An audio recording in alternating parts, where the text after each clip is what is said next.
Bismillahirrahmanirrahim. Assalamualaikum warahmatullahi wabarakatuh. Alhamdulillah, wassalatu wassalamu ala rasulillah alladzi la nabiyya wa la rasula ba'dah.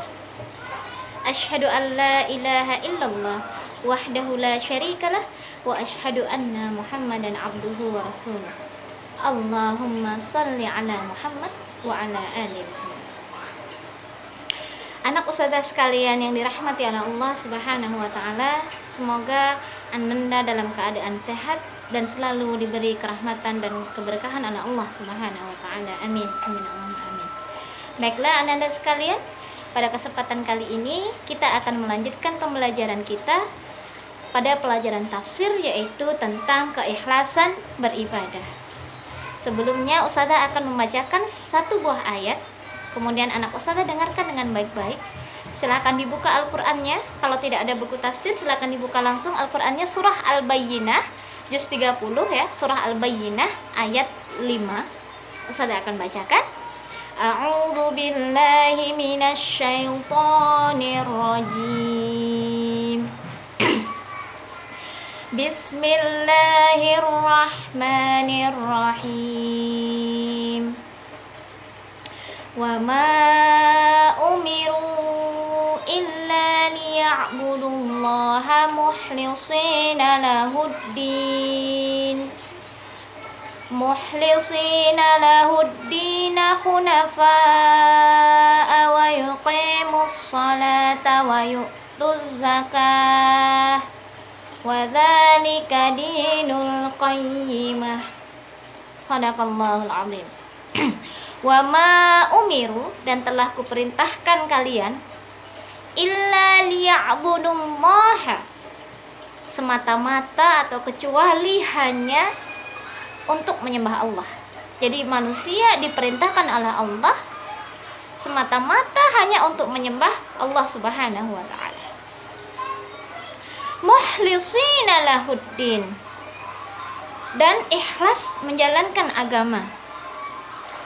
Mukhlis adalah orang-orang yang ikhlas. Allah memerintahkan kita beribadah kepada Allah dengan ikhlas menjalankan agama Allah. Hunafa'a, kemudian berpegang teguh kepadanya, kepada agama Allah. Wa yuqimus shalah, menegakkan salah atau mendirikan salat. Wa yu'tuz zakah, membayar zakat. Wa dzalika dinul qayyimah, dan itulah orang-orang yang benar atau kuat agamanya. Di sini Allah memerintahkan kepada kita yang pertama adalah ibadallah atau menyembah Allah. Menyembah Allah dibuktikan dengan ketakwaan, yaitu dengan menjalankan perintah Allah dan menjauhi larangannya. Kemudian Allah memerintahkan kita yang kedua, poin yang kedua adalah dengan mukhlisina lahuddin, ikhlas semata-mata beribadah atau menjalankan agama karena Allah. Hunafa'a, kita berpegang teguh kepada agama yang benar ini, agama Islam ini atau agama Allah ini. Kita berpegang teguh dengan kebenaran. Wa yuqimus shalah, dan mendirikan salat, karena salat adalah tiang agama. Salat adalah amalan yang pertama kali ditimbang. Salat adalah penentu seseorang. Kalau dia baik salatnya, maka akhlaknya juga akan baik. Salat ini adalah amalan yang paling utama dalam Islam ya. Kemudian wa yu'tuz zakah, ada gandengannya. Setelah salat kita diperintah oleh Allah untuk membayar zakat. Untuk peduli salat hubungan kita kepada Allah, zakat adalah hubungan kita kepada sesama manusia. Wa dzalika dinul qayyimah, itulah orang-orang yang agamanya benar atau yang kuat agamanya. Dari ayat ini kita mengambil satu poin saja tentang mukhlisina lahuddin, tentang ikhlas. Ikhlas berasal dari kata akhlasa yuhlasu ikhlason. Artinya air yang murni. Air yang murni, seperti ini, air bening, murni, tidak tercampuri oleh apapun. Berarti ikhlas itu tidak mencampuri apapun dalam beribadah kepada Allah atau dalam melakukan amalan. Contohnya apa? Antum beribadah misalnya sholat, mendirikan sholat karena Allah Ta'ala, tidak dicampuri oleh apapun, semata-mata hanya ingin mendapatkan ridha Allah Subhanahu wa Ta'ala. Kenapa? Karena sesuatu yang murni apabila tercampuri maka dia akan rusak. Ini air murni, ketika ustazah campur dengan sirup, misalnya di sini sirup warna merah, maka dia akan berubah menjadi pink. Nah, ini rasanya berubah, warnanya berubah, tidak lagi murni.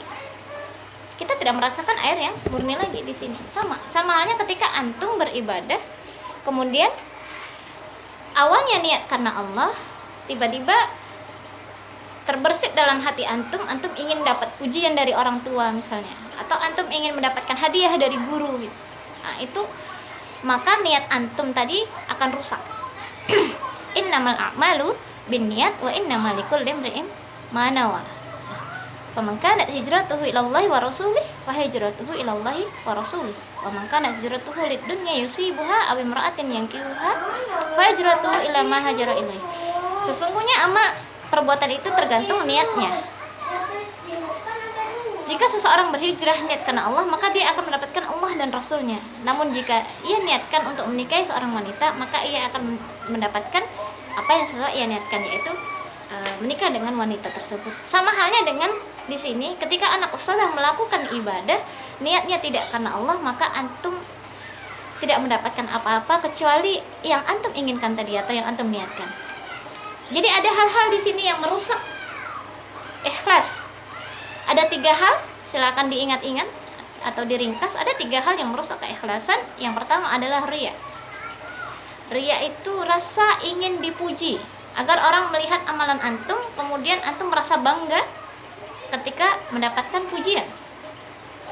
Contohnya misalnya begini, anak ustazah berangkat sholat jamaah ke masjid karena Allah Ta'ala nih, mula-mula awalnya gitu.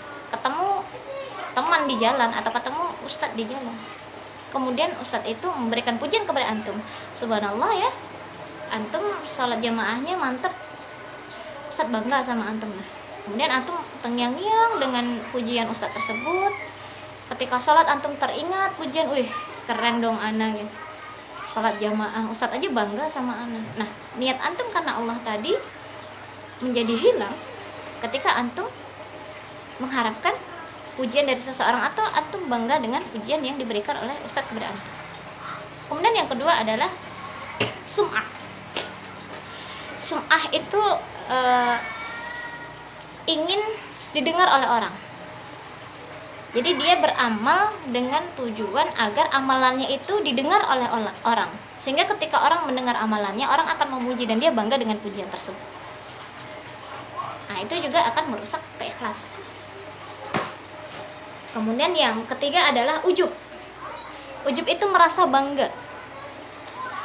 bangga dengan amalan. Oh, ana gitu loh hafiz, ana gitu loh sholatnya nggak pernah tinggal, ana gitu loh tahajudnya oke. Tidak. Jadi rasa yang seperti itu membanggakan diri sendiri dalam ibadah kepada Allah, dalam melakukan amalan yang seharusnya diperuntukkan hanya untuk Allah Subhanahu wa Ta'ala, tapi antum berbangga pada diri antum, itu juga akan sia-sia dan merusak keikhlasan.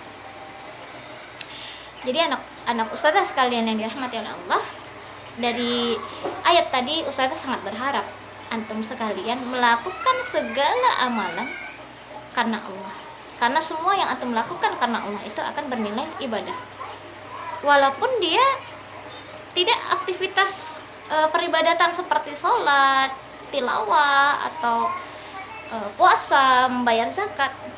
Ibadah di sini adalah mencakup seluruh amalan yang dicintai dan diridhai Allah, seperti yang sudah kita pelajari pada bab pertama. Jadi ketika anak ustazah melakukan amalan-amalan, contohnya misalnya makan karena Allah, mandi supaya badannya bersih karena Allah, antum niatkan untuk Allah, untuk mensucikan diri misalnya, antum membantu orang tua karena Allah. Nah, itu semua bernilai ibadah dan dikatakan ikhlas. Dan pasti orang-orang yang ikhlas di jalan Allah, dia akan mendapatkan pahala dan ganjaran surga dari Allah Subhanahu wa Ta'ala. Semoga kita semua bisa mempraktekkan dari ayat yang sederhana tadi di surah Al-Bayyinah ayat 5 untuk penugasan anak-anak ustazah pada kesempatan kali ini adalah menghafal surah Al-Bayyinah ayat 5. Boleh disetorkan dengan orang tua, atas bimbingan orang tua. Boleh juga antum kirim ke nomor ustazah. Oke, sekian dari ustazah. Semoga teman-teman bisa mendapatkan keberkahan dan mendapatkan kebahagiaan serta kesehatan. Wabillahi taufiq wal hidayah. Assalamualaikum.